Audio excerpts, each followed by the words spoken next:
So I believe you started trading at 13 years of age. Is that right? We bought 1,000 shares of it at $5 and it went and doubled. So I was, on my way to being a billionaire, I thought. Hello and welcome back to another episode of Two Blokes Trading. I'm delighted to welcome Brian Shannon. He's the man who taught the internet how to trade with VWAP. 3 decades deep, zero fluff, all price action. Brian Shannon is a legend in technical analysis. Today he breaks down the truth behind market trends, the myth of buying the dip, and why most traders sabotage their own edge. We can be the smartest person in the room with the highest IQ score, but if you're losing money, the market doesn't matter. The market doesn't care.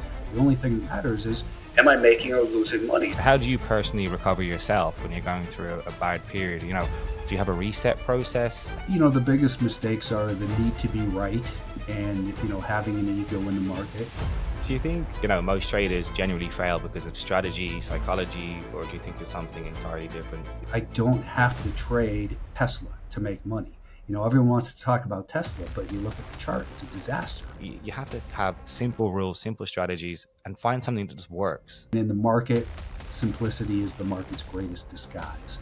That everyone is trying to complicate it. And I saw a quote, Steven Schwartzman said, Wall Street is a place where people get paid to complicate simple ideas. If you trade charts, this one's unmissable.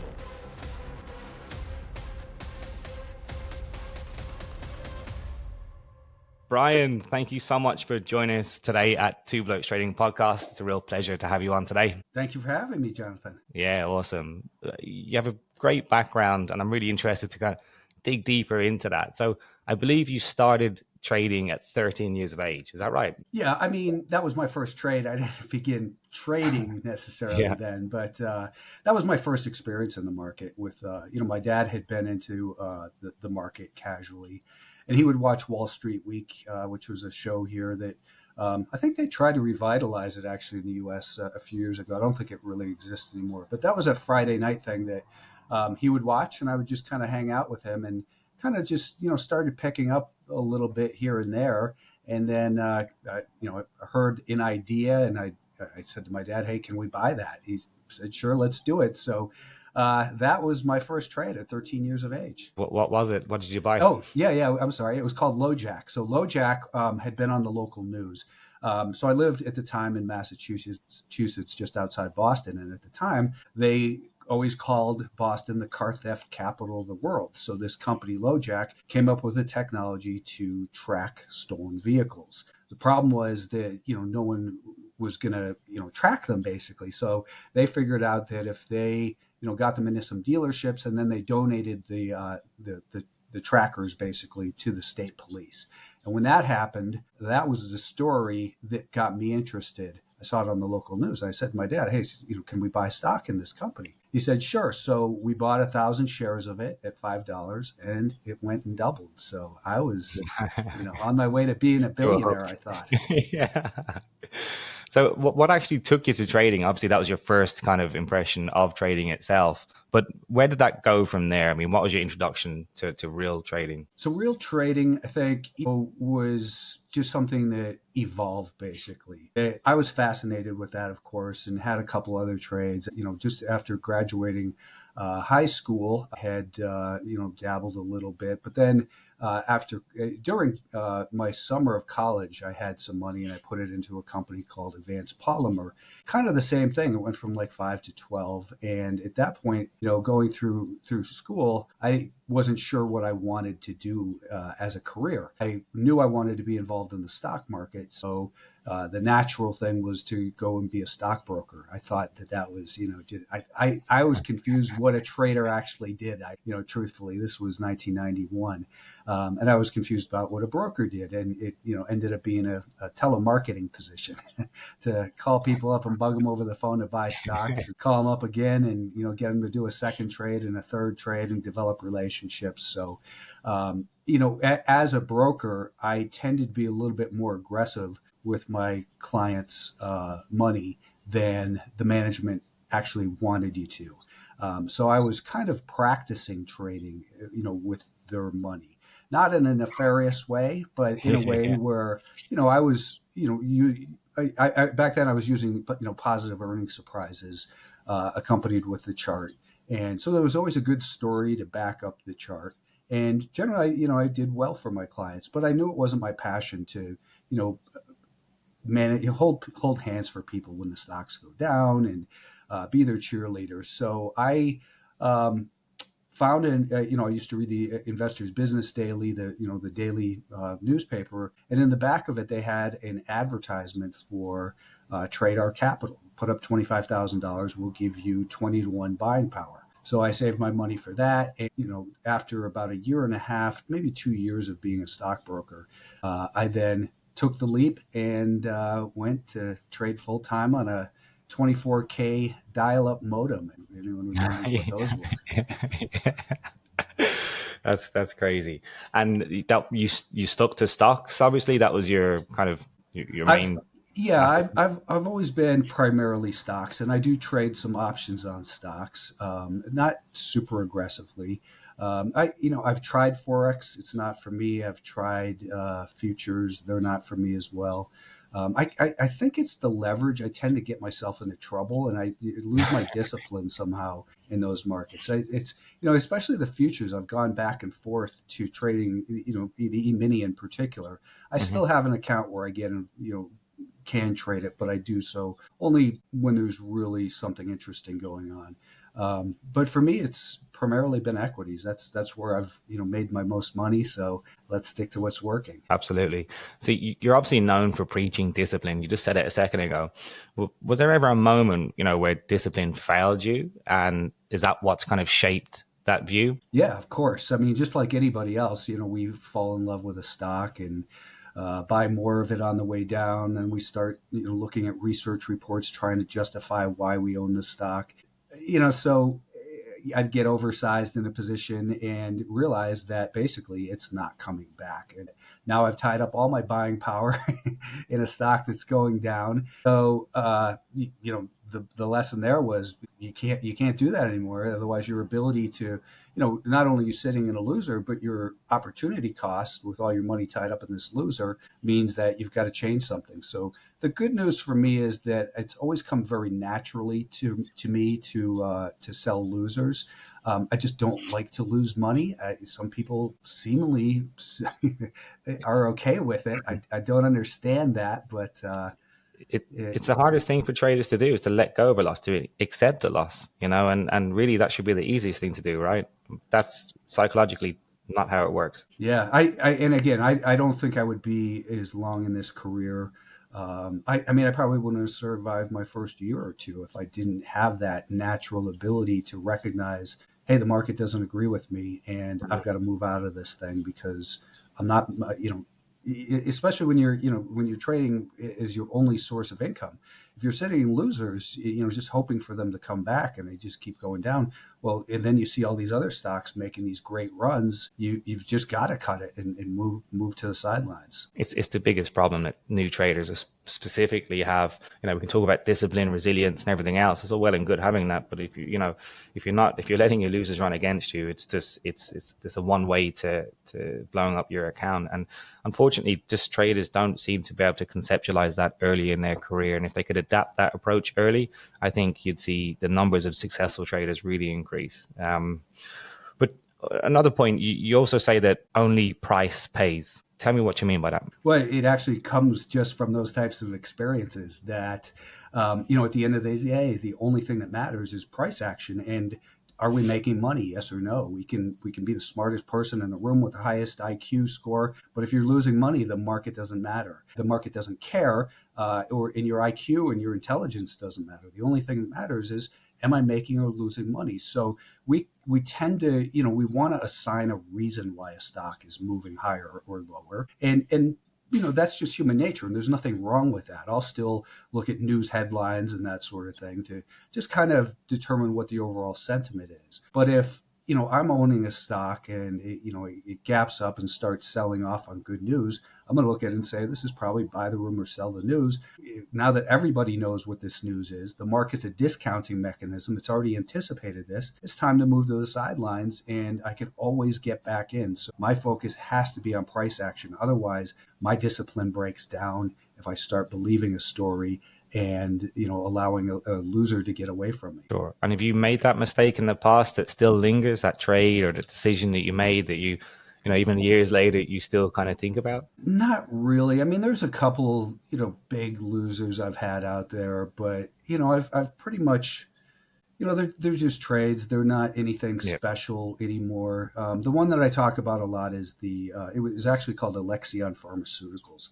And I learned a great lesson from that one in particular, that I was copying somebody else's strategy, giving into what they were doing. It was, buying a stock that was getting hit hard. And this person had made good money with the strategy. I saw them doing it, 12, 15 days in a row, making big money. And I finally participated in one. And, not only was it not something I'm comfortable with, buying stocks and downtrends to begin with, but I also learned a very important lesson that biotechs just trade differently in terms of when they get hit, they're least likely to bounce. When there's a down 10, 15, 20%, that is definitely not the stock you want to buy the dip in, because something has generally changed with the science and the outlook for the stock probably for the next 6, 12, 18 months. So those stocks often gap down and they just bleed out for a long period of time. Sure.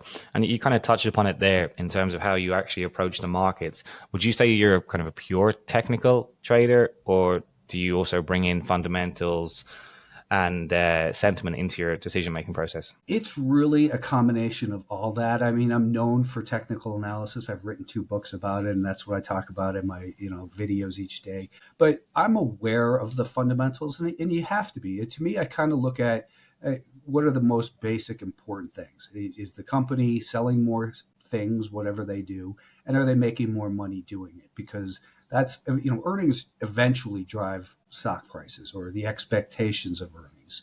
Yep. So, it doesn't matter what the company is. If they've got increased revenues, increased earnings, it's not that I fall in love with the company and think, hey, this is the best thing ever because they're selling all these Blackwell chips. Instead, I look at it and say, there's a lot of people in the market who look at the fundamentals and they will buy this stock on pullbacks. They will provide the support for it because the fundamental story is intact. So when a stock in an uptrend experiences a pullback, then I'm going to be more likely to be a buyer of quantity in a stock if I know that there's a fundamental story that others believe.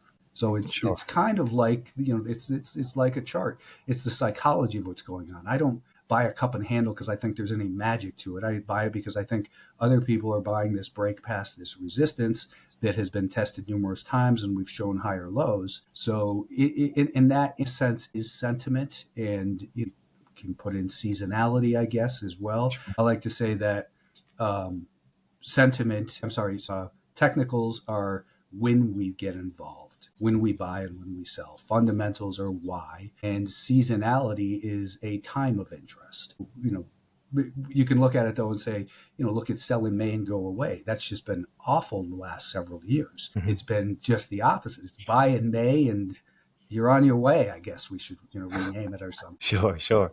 And obviously, look, the geopolitical tensions this year has really kind of changed how people have adapted an approach to the market, especially even like long-term traders, even like myself, yourself. Like, how have you adapted to that, especially looking at price action and have you had to change your approach? Have you changed how you're trading, or have you kept to that same approach? Well, so my approach varies depending on what the market conditions are. During periods, starting the year when we're below all the key moving averages and we're in a bearish environment. You could say we're in a bear market. We were down 20% for 30 minutes on the year back in April, and then we quickly turned around. But, during that downtrend, I'm buying way less stocks. I will still buy stocks in uptrends in a bearish environment, but I'll do so with a smaller share size. And I was participating more on the short side and mainly in the ETFs because I don't really like to short individual stocks as much. But as the market in April was getting super volatile, I was treating it as a day trading market. I wasn't looking to buy the bottom. I know a lot of people claim they did in hindsight, and maybe they did. And congratulations for them. Yeah. But I didn't trust the rally for probably a good 6 weeks. I was in there day trading, but it wasn't till about 6 weeks, maybe end of May, early June, maybe a little bit earlier than that, but maybe mid-May, I started to believe it because we were starting to see less impact from headlines in terms of volatility. So, during that April period, we would see massive volatility based on a tweet or Truth Social, whatever, message. And that was incredibly disruptive to the market. It was virtually impossible to manage risk properly for my technique, at least, so I adjust during that period. Now, over the last 8 weeks or so, we've been in just a beautiful trending environment. So many stocks have been setting up in low risk ways to participate. And just now we're starting to see here on July 22nd that yesterday and the last couple of days, we've seen a lot of these highly speculative names really kind of make these big moves, maybe blow off top type things. So there's a little bit of a heightened sense of risk right now. We're still in this major uptrend, but I'm not finding the low risk buy opportunities as easily. So I'm looking at that as market feedback. The market's not breaking down, but it's, maybe due for just a pause would be you're really welcome here. Sure. And you say you're more of a buy trader. Is that just instinctual in you that you've always just, being on the buy side, or have you got burnt on the low side, or you're how you set up, it doesn't favor the downside? I've always found short selling to be more frustrating simply because when you hold them overnight in particular, they have a nasty habit of gapping up. And, so a stock in an uptrend, of course, it will have times it gaps down. But I have more confidence holding those stocks and using the rules that I have based around that. Where there's always in the back of your mind the fear that a short sale, as we know, the losses, the potential for loss is theoretically unlimited, and it can just keep going higher. So I tend to be a little bit more emotional on the short side because I don't trust the moves as much. So I will still trade short, but I always do so with smaller size. And my preference is actually to go to the ETFs rather than individual stocks. Sure. But I suppose when you're buying stocks and potentially maybe when you're holding particular stocks for longer periods of time, do you ever become kind of emotionally attached to those trades? No. Never. Not. I mean, in my past life, of course, but today, no, not at all. The company means absolutely nothing. Right. And tell me, obviously going through, we all go through good periods, but also bad periods. And I suppose, how do you personally recover yourself when you're going through a bad period? Do you have a reset process? How do you kind of, how do you reset? How do you get a blank canvas again? And you know what? Okay, I still have the edge. It's not me that's gone. It's, do you look at your past data? How do you just kind of get that reset to get that confidence back into your trading?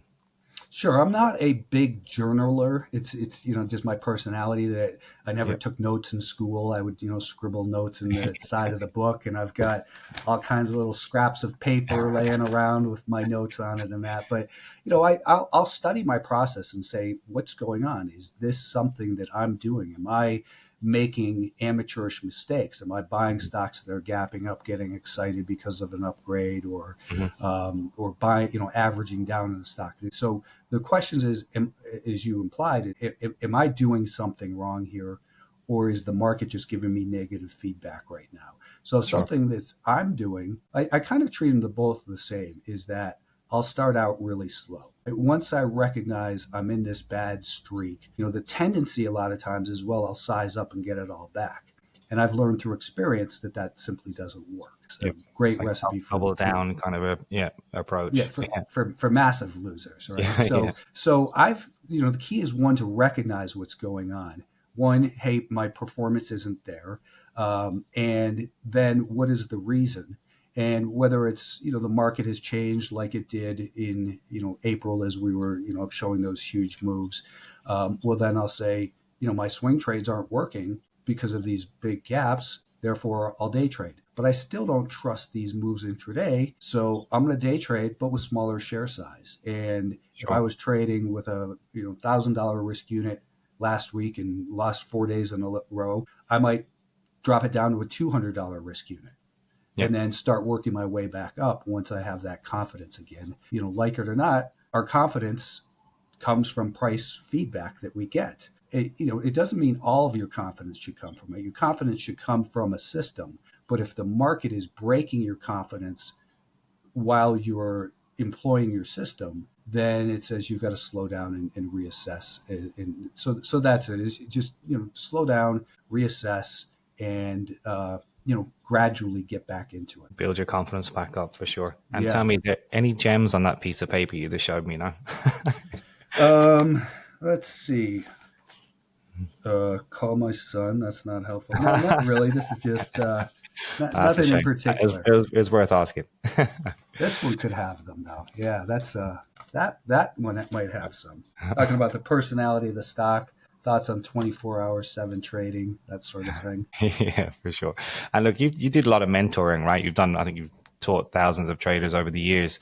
Do you think there's any particular kind of internal block that stops traders from, they can't overcome? And, is there anything to help traders break through that internal block? Well, I think that, the biggest mistakes are the need to be right, and, having an ego in the market. And that's overcome, I think, by having strategies for different situations. What if my stock does gap lower? So today we had a market sell off on the open, and a couple of stocks that I was in, they sold off. So what I do below what was to be my stop from the prior day. So a good example was Reddit. I was in Reddit with a stop of 143.45, and the stock opened lower than that. So what I do when that happens is I say, okay, I'm not going to throw my stock away just because we're getting some weakness in the market. We're still in a major uptrend. So let's give it 5 minutes. That's my rule. I'll give it 5 minutes. If we continue lower in that first 5 minutes, I'm still going to hold, even though it sucks. And then at the end of 5 minutes at 9:35, 9:36:01, I will look at what was the low of the first 5 minutes and set my stop below that low. It's not the best system. It's a system. It allows me to say, okay, here's an opportunity for me to make a potentially bad emotional decision, which is just throw it away on the open, where the stock might just continue to rally higher. That might, the opening print might have been the low. And so like all of the strategies that I have, they've been learned through trial and error and success, and through losses, of course. So I would find myself honoring my stop because I thought it was being disciplined, but then the stock would turn around. First 3 minutes of the day, I'd find myself with no position.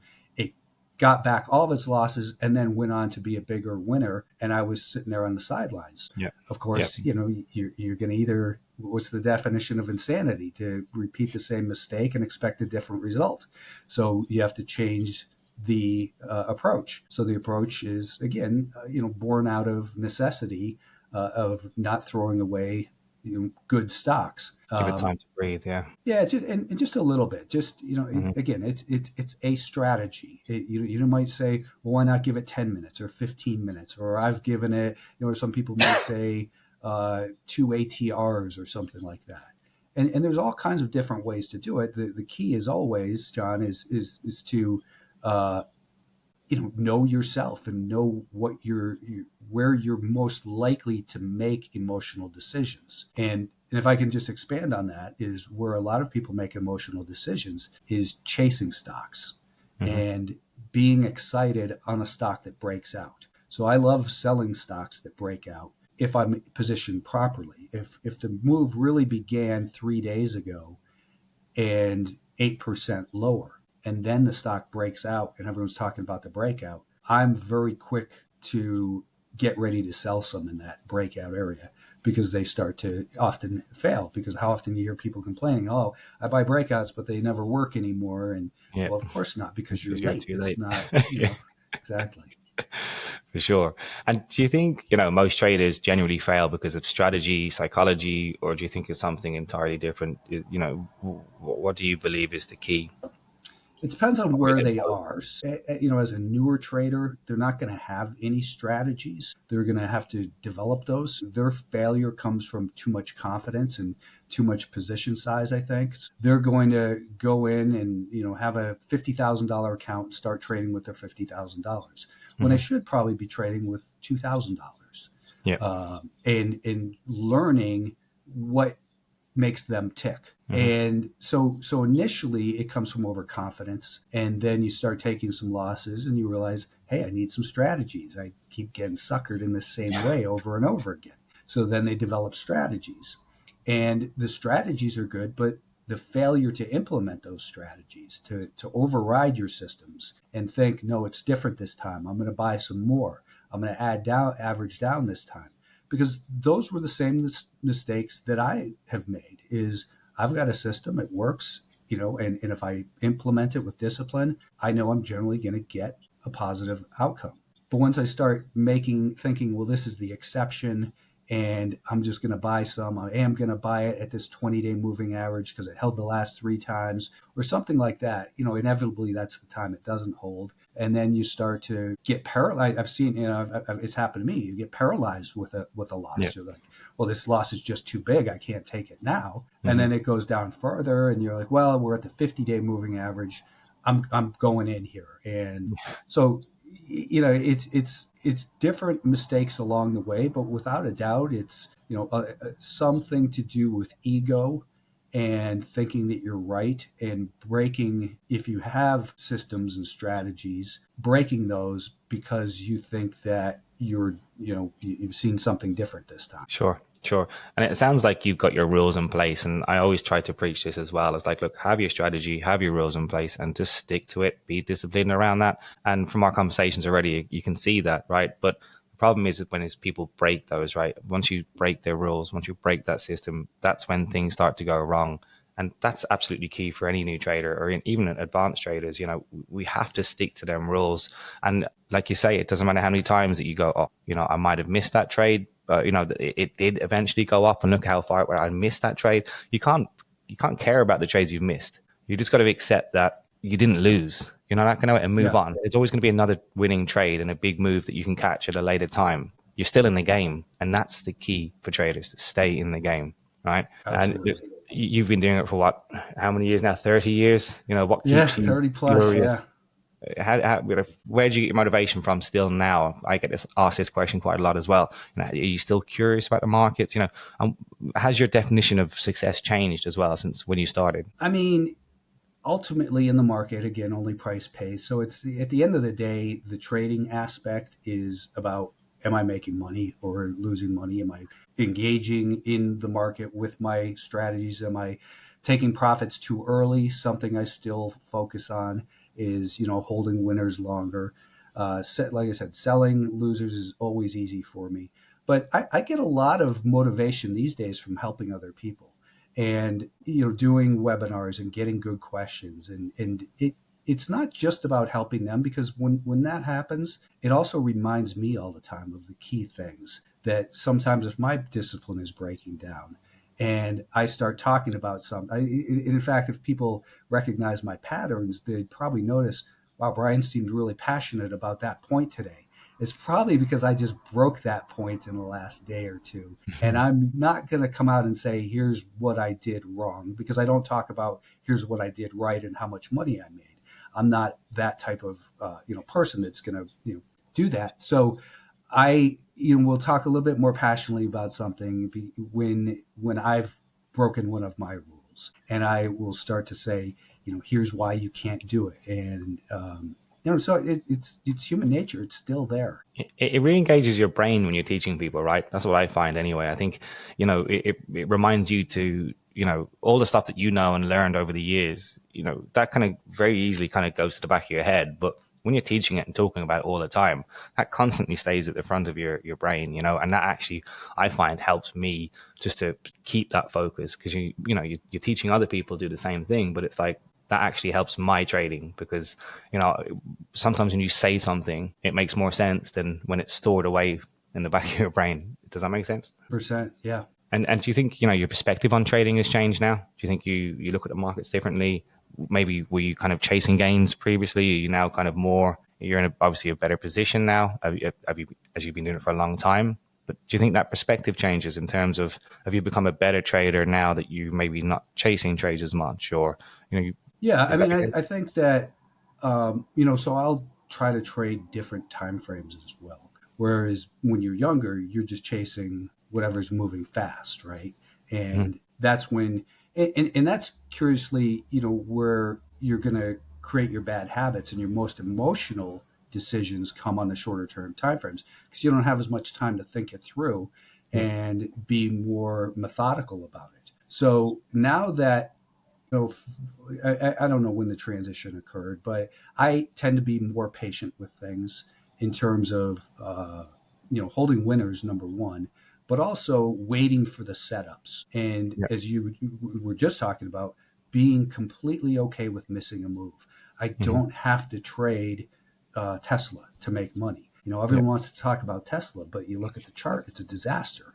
I want to go something where I had this conversation earlier today. where we've got a saner, price action, where I can look at it and say, okay, I can get reasonable size in here and feel comfortable getting up to go to the bathroom for 5 minutes and coming back and not having to be worried about being down 10%. Sure. Talking to other people and answering their questions just always brings it back also to the basics. And that's one of my favorite market quotes is, I don't know whose quote it is, but it's based on Vinci says simplicity is the ultimate sophistication.